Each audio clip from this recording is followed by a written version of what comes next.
सोनम और राजा रघुवंशी का मामला लगातार सुर्खियों में। इसमें कई तरह की खबरें आपको अलग अलग प्लेटफॉर्म से मिल रही होंगी। आप कंफ्यूज हो गए होंगे कि आखिर में मामला है क्या। तो हम आपको बताएंगे अलग अलग स्टेटमेंट से कि कैसे और क्या है ये पूरा मामला। सबसे पहले आप इस ऑडियो को सुन लीजिए। भैया ये ऑडियो आप ग्रुप में डाल दीजिए ना, और मैं भी डाल देता हूँ। धन्यवाद सभी लोगों का। मैं ना एयरपोर्ट पे हूँ, चेकिंग पॉइंट में। तो मैं सिर्फ इतना बोलना चाहता हूँ कि सोनम रघुवंशी का मुझे कॉल आया था रात को 1:30 बजे, और मैंने उसको जो भी आसपास का लोकल थाना है वहाँ पे उनकी कस्टडी में दे दिया था। और उसके बाद में मेरी बात हो गई थी लोकल थाने से, और वो 3 बजे तक थाने पहुँच गए हैं। अब आगे की प्रोसेस मुझे मालूम नहीं है, मगर मैंने मेरा टिकट वगैरह करवा के और मैं यहाँ से निकल चुका हूँ शिलांग से। और मैं 12:30 बजे गोरखपुर पहुंचूंगा, और वहां से बाय कार मैं आगे के लिए निकलूंगा, जहां भी सोनम जिस थाने में है वहां के लिए। और थाने की कस्टडी में हमने दिया गया है, मेरे थ्रू दिया गया है बयान, और मैंने ही थाने पर फ़ोन लगा के सोनम को कस्टडी में दिया है। ये ऑडियो आप सभी ग्रुप में डाल दीजिए। जो भी इल्ज़ाम लगा रहे हैं वो सब गलत है, मगर अब जो भी है फैसला सरकार करेगी। सोनम और राजा रघुवंशी के इस मामले में सबसे पहले आप इस ऑडियो को सुनिए। ये ऑडियो है सोनम के भाई गोविंद का। खुद ऑडियो को जारी कर सोनम के भाई ने कहा कि सोनम को उसने ही सरेंडर करने के लिए कहा था। ऑडियो में गोविंद बता रहा है कि सोनम को उसने ही पुलिस के पास भेजा है। भाई बोल रहा है कि सोनम पर जो आरोप लग रहे हैं वो गलत है। सोनम का भाई गोविंद शिलोंग से निकलकर गोरखपुर के रास्ते गाजीपुर जा रहा है। उसी का ये ऑडियो है, इसको आप एक बार सुनिए। भैया ये ऑडियो आप ग्रुप में डाल दीजिए ना, और मैं भी डाल देता हूँ। धन्यवाद सभी लोगों का। मैं ना एयरपोर्ट पे हूँ, चेकिंग पॉइंट में। तो मैं सिर्फ इतना बोलना चाहता हूँ कि सोनम रघुवंशी का मुझे कॉल आया था रात को 1:30 बजे, और मैंने उसको जो भी आसपास का लोकल थाना है वहाँ पे उनकी कस्टडी में दे दिया था। और उसके बाद में मेरी बात हो गई थी लोकल थाने से, और वो 3 बजे तक थाने पहुँच गए हैं। अब आगे की प्रोसेस मुझे मालूम नहीं है, मगर मैंने मेरा टिकट वगैरह करवा के और मैं यहाँ से निकल चुका हूँ शिलांग से। और मैं 12:30 बजे गोरखपुर पहुंचूंगा, और वहां से बाय कार मैं आगे के लिए निकलूंगा, जहां भी सोनम जिस थाने में है वहां के लिए। और थाने की कस्टडी में हमने दिया गया है, मेरे थ्रू दिया गया है बयान, और मैंने ही थाने पर फ़ोन लगा के सोनम को कस्टडी में दिया है। ये ऑडियो आप सभी ग्रुप में डाल दीजिए। जो भी इल्ज़ाम लगा रहे हैं वो सब गलत है, मगर अब जो भी है फैसला सरकार करेगी। अब आपको बता दें कि शिलोंग पुलिस के जो सूत्र हैं उनके मुताबिक क्या है। सोनम और राज कुशवाहा ने मिलकर हत्या की प्लानिंग की थी। इसमें राज ने कॉन्ट्रैक्ट किलर्स को हायर किया था। उसके बाद पुलिस का कहना है कि राज शिलोंग नहीं आया, वो फोन पर ही उसके साथ कांटेक्ट पर था। 3 कॉन्ट्रैक्ट किलर शिलोंग में ही मौजूद थे, आकाश, विशाल और आनंद। ये तीनों वो कॉन्ट्रैक्ट किलर्स थे। इसके बाद सभी चेरा पूंजी पहुंचे। सोनम राजा रघुवंशी को लेकर सुनसान रास्ते पर जानबूझकर गई। उसके बाद तीनों ने मिलकर हत्या की।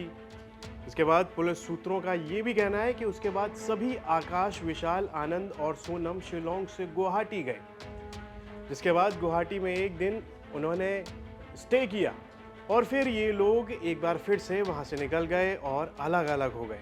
शिलोंग पुलिस के मुताबिक जब इस मामले की जांच की जा रही थी, उस दौरान पुलिस को ये पता चला था कि सोनम जिंदा है और राज रघुवंशी की हत्या में उसका हाथ हो सकता है। सोनम की कॉल डिटेल से पुलिस को पता चला कि सोनम राज कुशवाहा के संपर्क में थी। दोनों पहले से एक दूसरे को जानते थे और दोनों का अफेयर चल रहा था। इस बात की खबर पुलिस को लगती है। उसके बाद टेक्निकल सर्वेलांस और कई जगहों की सीसीटीवी खंगालने के बाद पुलिस सबसे पहले ललितपुर पहुंचती है।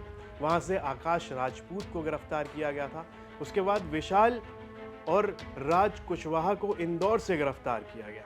सोनम ने सरेंडर कर दिया, गाजीपुर में उसने सरेंडर किया। इसकी खबर लगातार चल रही है। 5वें आरोपी आनंद को सागर से गिरफ्तार किया गया। इस मामले में टोटल 5 लोग गिरफ्तार हुए हैं और इन सभी को शिलोंग लेकर जाया जाएगा। कोर्ट में पेश करने के बाद सभी की रिमांड ली जाएगी। तो ये है शिलोंग पुलिस के सूत्रों के मुताबिक इस मामले पर शिलोंग पुलिस की क्या कार्रवाई हुई है अभी तक। इसके बाद बता दें कि वो ढाबा जहां सोनम रात के 1 बजे पहुंची थी, इस स्टॉल का नाम काशी टी स्टॉल है। वो 2 घंटे सोनम टी स्टॉल पर ही रुकी। किसी गाड़ी से उतरकर सोनम रात 1 बजे टी स्टॉल पहुंची थी, ये कहना था उस टी स्टॉल के मालिक का, साहिल यादव का। सोनम ने दुकानदार को बताया कि उसके पति की मेघालय में लूट के दौरान बदमाशों ने हत्या कर दी है, उसको बेहोश कर दिया गया था। मेघालय से वो गाजीपुर आई, इतने दिनों कहाँ रही उसे याद नहीं है, ऐसा टी स्टॉल के मालिक ने बताया कि उसको सोनम ने बताया। सोनम के कपड़े ठीक लग रहे थे, बाल भी बंधे हुए थे। उसको देखकर नहीं लग रहा था कि वो इतने दिनों से गायब है या फिर बहुत परेशान है, ऐसा टी स्टॉल के मालिक ने बताया। सोनम ने अपने भाई को नॉर्मल कॉल की उसी टी स्टॉल के मालिक के सामने। भाई ने दुकानदार साहिल यादव को कहा कि पुलिस को इन्फॉर्म कर दीजिए, बता दीजिए कि ये शिलोंग केस वाली लड़की है। यहाँ पर जो ऑडियो में जो कह रहा है और यहाँ पर जो टी स्टॉल के जो मालिक है उसने कहा था, वो मैच करती है बात। भाई के कहने के बाद दुकानदार ने पुलिस को कंट्रोल रूम को फ़ोन किया, पुलिस की गाड़ी आई और उसे साथ में ले गई। टी स्टॉल का जो मालिक है उसने क्या कुछ कहा, उस पर एक बार नजर डाल लीजिए। क्या नाम है भाई साहब आपका? साहिल यादव। कौन सी जगह है ये? ये आकुशपुर गाजीपुर जिले के गाँव आकुशपुर पड़ेगा। क्या कैसे मामला था ये का एक लेडीज पकड़ी गई है कैसे? ये रात का 1 बजे का बात है। दुकान पे वो आई थी और रोते टाइम बोल रही थी कि भैया कॉल करना है घर पे। उसके बाद हम अपना मोबाइल लिए, वो अपने घर पे कॉल किए। उसके बाद हम बोले आप वहाँ पर जाके बैठ जाइए। पुलिस को कॉल किए, पुलिस आई, उसके बाद वो पुलिस लेके गई है। इतना ही बात है। अब आपको बता दें कि मामला क्या है। इंदौर का नव दंपति हनीमून मनाने के लिए मेघालय गया। वहां पति राजा रघुवंशी की हत्या कर दी गई। पति की हत्या के बाद पत्नी सोनम रघुवंशी लापता थी। लाश बरामद होने के कुछ दिन बाद सोनम गाजीपुर के एक टी स्टॉल पर मिलती है। गाजीपुर पुलिस को खबर दी जाती है। इसके बाद गाजीपुर पुलिस इसे शहर के वन स्टॉप सेंटर में पुलिस सुरक्षा में रख लेती है। ये है इस मामले पर अब तक की पूरी अपडेट। अब इस मामले में ये है कि सोनम के और राज के घर वाले जो हैं वो गाजीपुर पहुंच गए हैं और उन्होंने टी स्टॉल के मालिक से बातचीत की। इस पर आपकी क्या राय है, कमेंट बॉक्स में लेकर हमें ज़रूर बताएं और यूपी से जुड़ी तमाम खबरों को देखने के लिए आप देखते रहिए यूपी तक।